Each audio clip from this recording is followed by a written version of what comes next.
Hello and welcome to finance Gyani. और शुरुआत हो चुकी है मनी मीटर के कमोडिटी शो कमोडिटी कॉर्नर की, जहां पर हम बातचीत करेंगे सोने चांदी की खरीद को लेकर के और आपको बताएंगे कमोडिटी के अंदर आपको किस तरीके से रिस्क को मैनेज करते हुए अपना पोर्टफोलियो मैनेज करना है, और अगर आपको खरीदारी करनी है तो आपको क्या कुछ स्ट्रैटेजी रखनी चाहिए।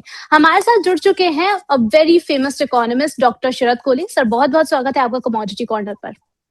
नमस्कार उर्वशी। कमोडिटी कॉर्नर के सभी व्यूअर्स सब्सक्राइबर्स को मेरे greetings. Thank you. Sir, last time आपसे हमने डिस्कस किया था, लास्ट सेशन में आपने कहा था कि जब भी आप कमोडिटी को देखिए, गोल्ड सिल्वर को देखिए, तो ग्लोबल न्यूज़ पर भी ज़रूर हमें नज़र बना कर रखनी चाहिए। और यहाँ पर जो है लास्ट सेशन से लेकर अभी तक बहुत सारी ऐसी खबरें आई हैं जिनकी वजह से जो रिस्क है वो और ज़्यादा बढ़ रहा है कमोडिटी के अंदर। ऐसे में सबसे पहले मैं शुरुआत करना चाहूँगी, जो अमेरिका में सेक्शन 232 जो है वो स्टार्ट हुआ है, जिसकी वजह से बहुत सारे मिनरल्स को लेकर के जाँच चल रही है। उसी को हम समझने से शुरुआत करना चाहेंगे सर। देखिए, अमेरिका में बहुत उथल-पुथल है और हाल में जो आपको ये जो कमोडिटी में तेज़ी दिख गई है, पहले मैं उस पर बोलना चाहूँगा। पिछली बार जब मैं आपसे जुड़ा था और पिछली बार से अब तक जो पिछले मैं समझिए 3-4 दिन में जो हमने तेज़ी देखी है एकदम से, गोल्ड इस समय अभी जब हम बात कर रहे हैं उर्वशी, तो $4600 से ऊपर है और सिल्वर जो है लगभग $88-89 के आसपास घूम रहा है। तो ये जो तेजी एकदम से आई है, और सिल्वर को आपको याद होगा अभी कल परसों $92 $93 भी टच करके आया, यानी कि भारतीय रुपयों में हम बात करें तो 3 लाख जो तैयारी वाली मार्केट होती है, उसमें मेरी आवाज साफ आ रही है आपको उर्वशी? जी, जी सर। तो जो तैयारी वाली मार्केट होती है जिसको स्पॉट सिल्वर हम बोलते हैं, जहां पर आप जाके डिलीवरी लेते हैं, वहां पर 3,10,000 तक भी सिल्वर बिका है। और गोल्ड की मैं बात करूं तो गोल्ड 1,45,000 से ऊपर बिका है। तो ये तो रही ये अब इस तेजी की वजह क्या थी? इस तेजी की वजह जियो पॉलिटिकल थी। तो क्या होता है उर्वशी, मैं आपको एक इंटरेस्टिंग बात बताता हूं जो आपके चैनल के फाइनेंस ज्ञानी के लोगों ने शायद शायद पहले ना सुनी हो। वो ये कि नॉर्मली गोल्ड और सिल्वर एक ही कारण से ऊपर जाते हैं, एक ही कारण से नीचे आते हैं। पर अक्सर पिछले कुछ हफ्तों में देखा जा रहा है कि गोल्ड और सिल्वर के बढ़ने के कारण अलग-अलग हो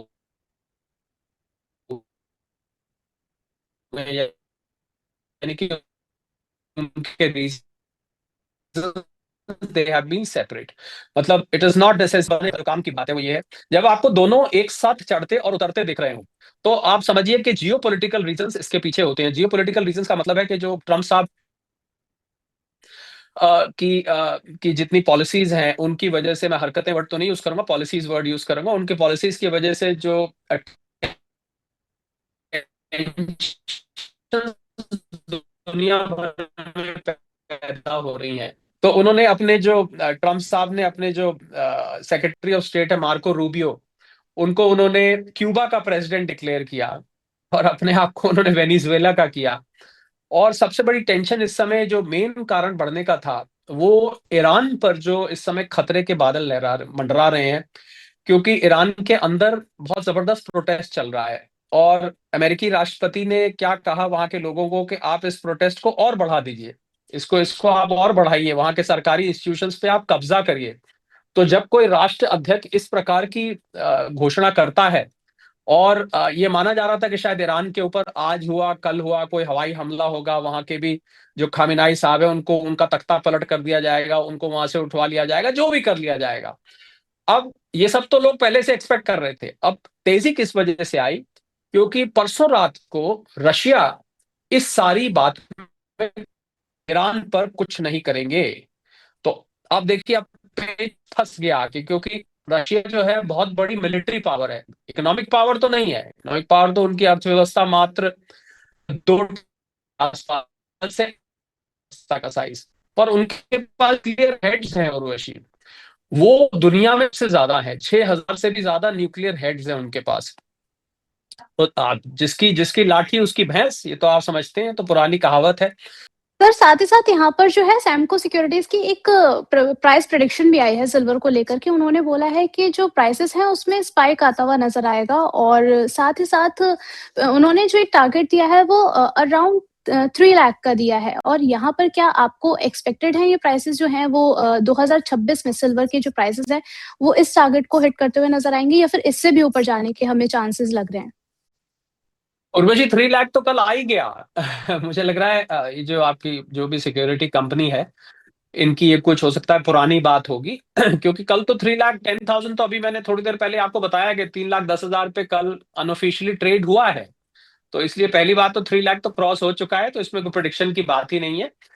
मैं जो आपको देखिए, बजाय प्राइस प्रिडिक्शन के, अगर हम उन रीजंस को एनालाइज कर लें उर्वशी, जिन रीजंस की वजह से ऊपर जाते हैं, तो वो और बेहतर अप्रोच रहती है। क्योंकि प्राइस को प्रिडिक्ट करना कमोडिटीज की थोड़ा सा रिस्की होता है, क्योंकि बहुत सारे फैक्टर्स होते हैं जो उसको ऊपर और नीचे चलाते हैं। तो मैं ईरान की बात कर रहा था, उसी बात को पूरा कर देता हूं। उसमें यह था कि रशिया ने बहुत बड़ी वार्निंग दे दी कि आप ईरान पर कोई हमला नहीं करेंगे, आप सावधान हो जाइए। तो ईरान जैसी बड़ी मिलिट्री पावर जब देती है, तो ट्रम्प साहब भी एक बार को सोच में पड़ जाते हैं। वरना आप सच पूछे तो अब तक ईरान पर हमला हो गया होता, क्योंकि ट्रम्प साहब कह चुके हैं कि help is on it's way Iranian citizen को। तो ये ईरान को लेके देखिए, कहने को ईरान बहुत ज्यादा बड़ी मिलिट्री पावर नहीं है, और अमेरिका के सामने लड़ाई के मामले में ईरान टिक नहीं सकता, ये तो आप भी मानेंगे, और मुझे लग रहा है हमको जो दर्शक सुन रहे हैं वो भी मानेंगे।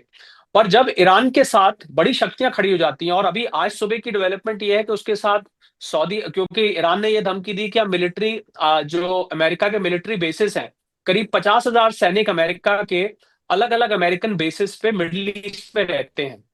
तो ईरान ने धमकी दे दी कि हम आपके उन उन अमेरिकन बेसिस पे हमला कर देंगे, और ये हमले कहाँ होंगे? यूएई में होंगे, सऊदी अरेबिया में होंगे, जहां जहां अमेरिका के बेसिस हैं। तो ये बहुत शांति प्रिय देश हैं, ये नहीं चाहते हैं, ये देश यूएई, सऊदी अरेबिया, जो बहुत प्रगतिशील देश हैं, जो बहुत डेवलपिंग इकोनॉमीज हैं, वो नहीं चाहते कि हमारे यहाँ हमला हो, क्योंकि उनसे उनकी इकोनॉमी डिस्टेबलाइज हो जाएगी। भले ही यहाँ शिया और सुन्नी का खेल भी है, ईरानियन जो है वो शिया है, आपको पता होगा, और बाकी जो मिडिल ईस्ट की स्टेट्स हैं वो सुन्नी है। पर जब बात आती है एक समुदाय पर, तो वो साथ खड़े हो जाते हैं। प्लस अपने देश की शांति और अमन की बात है, तो वो साथ खड़े हो जाते हैं। तो मुझे लग रहा है अब राष्ट्रपति ट्रंप के लिए बहुत ही एक एक टेढ़ी खीर खड़ी हो गई है, कि एक तरफ वो मन बना चुके हैं और वादा कर चुके हैं ईरानियन जनता से कि हम तो आपकी मदद करेंगे, और दूसरी तरफ रशिया और मिडिल ईस्ट के कुछ देश उनके साथ खड़े हो गए हैं। तो अब ये बहुत कॉम्प्लिकेट यहाँ से इक्वेशन हो गई है। मुझे लगता है एक ग्लोबल जियोपॉलिटिकल लेवल पे एक टेंशन बन गई है, क्योंकि अगर ट्रम्प साहब ने अपना वादा पूरा, या अपना जो एक रेजोल्यूशन मन में बना रखा है, अगर उन्होंने ये पूरा किया, तो ये विश्व युद्ध का शक्ल ले सकती है। यही कारण है आपको गोल्ड और सिल्वर के हाल में जो एकदम से स्पाइक हाल में जो दिखाई दिया है। उधर ग्रीनलैंड के मामले में उर्वशी, यूरोपियन नेशंस खड़े हो गए हैं। ग्रीनलैंडर्स ने कह दिया है कि हम डेनमार्क के साथ खुश हैं, हमें हमें अमेरिका के पास नहीं जाना है। और नेटो टूटने की कगार पे आ गया है। नेटो ने अपने ट्रूप्स को अलर्ट कर दिया कि अगर अमेरिका जबरदस्ती ग्रीनलैंड पे कोशिश करेगा, तो हम जो है उसका सामना करेंगे। तो बहुत ही कॉम्प्लिकेटेड वर्ल्ड ऑर्डर ट्रम्प साहब की नीतियों की वजह से बन गया। इससे विश्व युद्ध 3 का खतरा बन गया। ये वही ट्रम्प साहब हैं उर्वशी, जो कुछ समय पहले नोबेल पीस प्राइज के लिए कंटेंटर बने हुए थे। देखिए कैसी कैसे सिचुएशन बदल जाती है, और कैसे एकदम से परिदृश्य जो कहते हैं वो एकदम से चेंज हो जाता है। All of a sudden everything changes. तो इस वजह से आपको गोल्ड और सिल्वर में एक साथ उतार और एक साथ चढ़ाव देखने को मिल रहे हैं। तो ये सिचुएशन है ऑन ग्राउंड। अभी फिलहाल अमेरिका में सेक्शन 232 लगा मिनरल्स को लेके, उसका इतना ज्यादा अभी फिलहाल उसका असर नहीं है। ये जो रिसेंट स्पाइक है, इसका रीजन केवल और केवल ग्लोबल टर्मोइल इसको हम कहते हैं, या जियो पोलिटिकल टेंशन हम कहते हैं, वही इसका कारण है। और मुझे लग रहा है लोगों को इसी पर नजर रखनी चाहिए, नजर बना के रखनी चाहिए। ईरान में क्या हो रहा है, ग्रीनलैंड में क्या हो रहा है, राष्ट्रपति ट्रंप क्यूबा में क्या कर रहे हैं, मेक्सिको में क्या कर रहे हैं, कोलंबिया में क्या कर रहे हैं। और भारत और पाकिस्तान की भी टेंशन आपको याद होगा 2-3 दिन पहले बन गई थी, जब कुछ ड्रोन्स देखे गए थे एलओसी के पास। तो हमारे आर्मी चीफ ने आके एक स्टेटमेंट भी दिया कि ऑपरेशन सिंदूर 2.0 जारी है।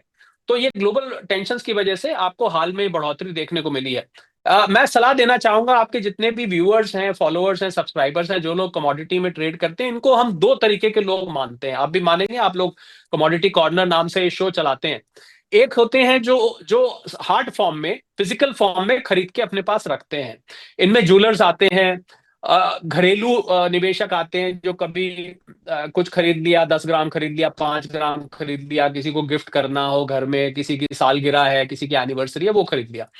दूसरे होते हैं, जो दूसरी कैटेगरी है उर्वशी, वो बहुत बड़े मात्रा में वो है, जो कमोडिटी एक्सचेंज पर ट्रेड करते हैं, एमसीएक्स पर।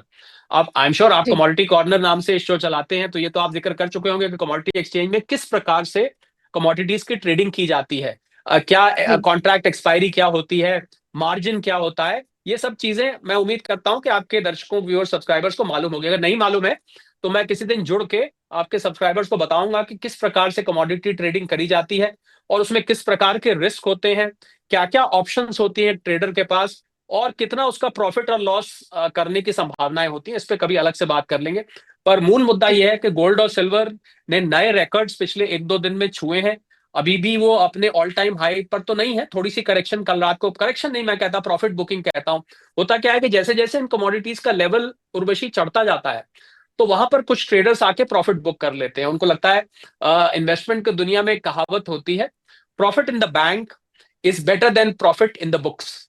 यानी कि आपके यहाँ जो प्रॉफिट आ गया वो बेटर है उस प्रॉफिट से जो खाली कागजों पर है, नोशनल है।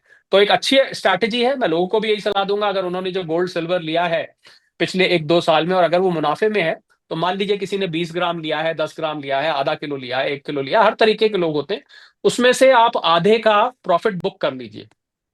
प्रॉफिट बुक करके सेलिब्रेट कर लीजिए, पार्टी वार्टी कर लीजिए, जो करना है करिए। बाकी का आधा आप बना के रखिए, उसमें बने रहिए। और जब जब डिप्स आए तो एसआईपी मेथोडोलॉजी से, एसआईपी मतलब यहां पर थोड़ा थोड़ा करके जब जब बाय ऑन डिप्स की स्ट्रैटेजी इस समय रखनी चाहिए। So you can buy in smaller lots every time there is a price correction. ये मेरी सलाह रहेगी उर्वशी। ओके, तो आपने इन्वेस्टमेंट के नज़रिए से भी काफ़ी बेहतरीन सलाह दी है सर। हमारे जितने भी व्यूअर्स हमारे साथ जुड़े हुए हैं, हमें देख रहे हैं, उन लोगों के लिए यहाँ पर कुछ सवाल भी आए हैं, एक-एक करके जी लेना मुश्किल है, इसलिए सिल्वर को लेकर ही कुछ क्वेश्चन्स हैं सर, एक ही साथ आपसे जानने की कोशिश करेंगे हम। जी मोहम्मद शाहिद जी, राहुल सिंह, इन सभी का सवाल जो है वो ये है कि सर मोहम्मद शाहिद जी ने सिल्वर जो है वो 2,09,000 में खरीदा हुआ है, इनको आगे क्या करना चाहिए? और सिल्वर डाउन हो चुका है, इसके बाद लोगों को क्या करना चाहिए? ये कुछ मिले-जुले से क्वेश्चन्स हैं, आपकी सलाह क्या रहेगी? अ, नहीं, सिल्वर उर्वशी पहली बात तो बहुत ज्यादा डाउन नहीं हुआ है। मैंने बताया 3,10,000 तक कल बिक गया। ये मैं स्पॉट मार्केट की बात कर रहा हूँ। कमोडिटी एक्सचेंज की बात करें तो इस समय 2,80,85,000 के आसपास चल रहा है। तो 2,09,000 पे मोहम्मद शाहिल जी ने लिया है। मुझे लग रहा है मोहम्मद शाहिल जी, एक बार तो आप प्रॉफिट बुक कर लीजिए। उसके बाद और प्रॉफिट बुक करके उर्वशी को बताइए कि आपने कितना पैसा कमाया, और कोई लड्डू वड्डू अगर दे सकते हैं तो वो भी आप उर्वशी के ऑफिस में भेजिए। और बाकी फिर बाय ऑन डिप्स आप थोड़ा थोड़ा करके फिर आगे लंबे वक्त के लिए और लेते भी रहिए। तो my advice to your subscribers is कि अगर उन्होंने प्रॉफिट कमाया है तो थोड़ा थोड़ा, जैसा मैंने अभी कहा, कि प्रॉफिट बुक करके चलते रहिए। उससे आपको मोटिवेशन मिलता है और जैसा मैंने कहा प्रॉफिट इन द बैंक भी हो जाता है। उर्वशी ये अगला ओके, सवाल। सर जी, मेरा सर सवाल अब रहेगा कि यहाँ पर हमने बहुत सारे जियोपॉलिटिकल रीज़न्स भी देखे हैं और सेंट्रल बैंक की तरफ से भी गोल्ड को लेकर के जो डिमांड है, वो भी बढ़ी हुई है। ऐसे में अगर हम सिर्फ़ स्पेसिफ़िकली अगर सिल्वर की बात करें, तो क्या लॉन्ग टर्म डिमांड का जो स्ट्रक्चर है, वो हमें आने वाले टाइम में बदलता हुआ नज़र आएगा? क्योंकि लास्ट सेशन में आपने बोला था कि गोल्ड जो है, वो तो एक टाइम बाद खत्म हो जाएगा, तो ऐसे में सिल्वर कैसे देख रहे हैं आप लॉन्ग टर्म में? सिल्वर में खास बात यह है उर्वशी कि सिल्वर इलेक्ट्रिक व्हीकल्स में, यानी इलेक्ट्रिक व्हीकल्स की बैटरीज में और आर्टिफिशियल इंटेलिजेंस के डेटा इक्विपमेंट में इस्तेमाल होता है, सोलर बैटरीज में इस्तेमाल होता है, और भी बहुत सारे इलेक्ट्रॉनिक उपकरण हैं जहां पर सिल्वर का इस्तेमाल होता है। तो क्योंकि सिल्वर की इंडस्ट्रियल डिमांड है, और ये जितने भी मैंने आइटम्स के नाम लिए, सोलर सेल्स के लिए, ईवीज के लिए, एआई डेटा, आप इन इन सब चीजों में कॉमन आपको क्या दिखता है? इन चीजों में कॉमन मुझे ये नजर आता है कि सारी चीजें फ्यूचरिस्टिक हैं।